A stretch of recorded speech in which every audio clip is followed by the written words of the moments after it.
Welcome, students. Today we're going to dive into part 2 of The Interview, focusing on the absolutely fascinating Umberto Eco. Now, I want you to think of this chapter as more than just text you have to study. It's actually a masterclass in how to manage your time and make your learning way more interesting. We're going to break it all down step by step so you can feel really confident for your exams and, who knows, maybe even learn a trick or two for your own life. So, here's our game plan. First, we'll do a quick warm-up to connect Eco's ideas to what's going on in your world. Then, we'll get into the interview itself. After that, we're going to switch into full-on exam preparation mode. We'll make some smart notes, look at key points, and then tackle some practice questions together. Sound good? All right, let's get started. The best way to really get a chapter is to connect it to our own lives. So, let's start with a little question, one I have a feeling you'll relate to. I'm sure this hits home for a lot of you, right? That constant juggling act between homework, studying, and the things you're actually passionate about. It feels like there's just not enough time. Well, what if I told you that Umberto Eco, a world-famous professor and a best-selling novelist, had a brilliant solution to this exact problem? His story is not just important for your exams, it's a real game-changer for life. Okay, so before we jump right into reading the interview, let's get our brains warmed up. Answering a few quick questions now will really help you notice the important ideas when we get to the text. Just take a second to ponder these. What actually makes an interview interesting to read? Do you think it's possible for someone to be a genius in lots of different areas? And, this is a big one, how can you take something that seems kind of boring or academic and make it exciting? Keep these questions in the back of your mind as we go through the chapter. Okay, let's dive into the main text now. This is part of an interview between Mukund Padmanabhan, a journalist, and the incredible Umberto Eco. The big question, the puzzle we're trying to solve here, is how on earth did this one man manage to achieve so much? Let's find out. So, first things first, who exactly was Umberto Eco? Well, he was way more than just a novelist. He was a university professor, a really big deal in a field called semiotics, which is the study of signs.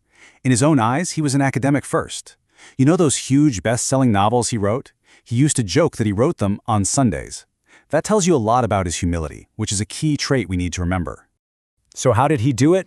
How did a full-time academic write over 40 scholarly books and massive novels? Well, he let us in on his secret. He worked in what he called interstices. It's a fancy word, but it just means the little empty spaces of time we all have during the day, the gaps we usually just waste. And this quote just explains it perfectly. He gives this example. Imagine waiting for someone to come up in an elevator. For you or me, that's maybe 30 seconds of just waiting. For Umberto Eco, that was an interstice. That was a productive moment. He said he could get a lot of writing done in those little gaps. It's such a powerful idea, isn't it? To see opportunity in those empty moments. Now, what about his writing style? Why was it so popular? The clue lies in something that happened when he was just 22. He submitted his PhD dissertation, and his professor was just blown away. Why? Because Eco didn't just list a bunch of dry facts. He told the story of his research, including all his mistakes and wrong turns. That was his lightbulb moment. He realized that any topic, no matter how complicated, becomes interesting if you turn it into a story. And that's the real secret behind his success. So let's just pause here for a second and think. How does this storytelling approach go against the usual, very formal way academic papers are written? Well, by making it personal and honest, he completely broke the mold. This is a really important point from your exam point of view because it explains what made his work so unique. Fantastic. We've gone through the main ideas, so now let's pull everything together into some smart notes. This is perfect for when you need to do a quick revision. This table is basically your cheat sheet for Umberto Eco. Remember, his main job was being a professor. Novels were his hobby. His secret weapon was using those interstices, or empty spaces. His writing style was like telling a story, and through it all, he was incredibly humble, always seeing himself as a scholar. This is perfect for a quick look right before your exam. Okay, let's get really specific now. How do you take all this information and turn it into answers that will get you top marks in your board exams? Let's talk strategy. So this is super important for your board exams. Listen up. Structure is absolutely everything. For any long answer question on this chapter, you should follow this 5-step plan. Start with a quick intro, then build 2 solid points using evidence from the text. After that, you analyze and connect them, and then you wrap it all up with a strong conclusion. It's a foolproof way to make sure your answer is clear, organized, and hits all the right notes. All right, before we get to practicing, let's quickly cover some common mistakes students make with this chapter. If you know what not to do, you're already ahead of the game. Okay, pay really close attention here. These are the big ones. First mistake, saying he was a full-time novelist. Nope, he was an academic first. Second, saying his success was just a mystery. Not true. We know it came from his amazing storytelling skill. And last, don't think he was trying to write for everybody. He knew his audience was a smaller group of people who actually enjoyed a challenge. Avoiding these traps is key.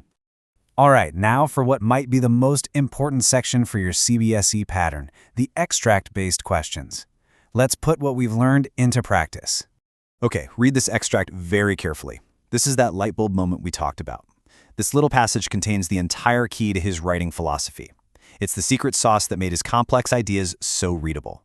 What I'd like you to do is pause here and really try to answer these on your own. The multiple choice questions test how well you can infer meaning, and the short answers check if you've grasped the main message. For those short answers, really focus on connecting that realization at age 22 to all the success that came later. Excellent job. Now, just to make sure you're feeling super confident, let's look at a few more questions, just like the ones you'll see on your board exams. I can't recommend this enough. Please practice writing out the full answers to these, especially that long answer question. And when you do, use that 5-step structure we discussed. It will make your arguments so much stronger and clearer. You've done some excellent work today. To make sure all this information really settles in, I've got a small task for you to do before our next class. So, for next time, I want you to come prepared with 3 things. First, one doubt or question you still have. Second, be ready to explain a theme like humility in your own words. And third, find one real-life example of a modern-day Umberto Eco. This will really help solidify your understanding. And I'll just leave you with this final thought. Umberto Eco used his empty spaces to write global bestsellers. What incredible things could you do with yours?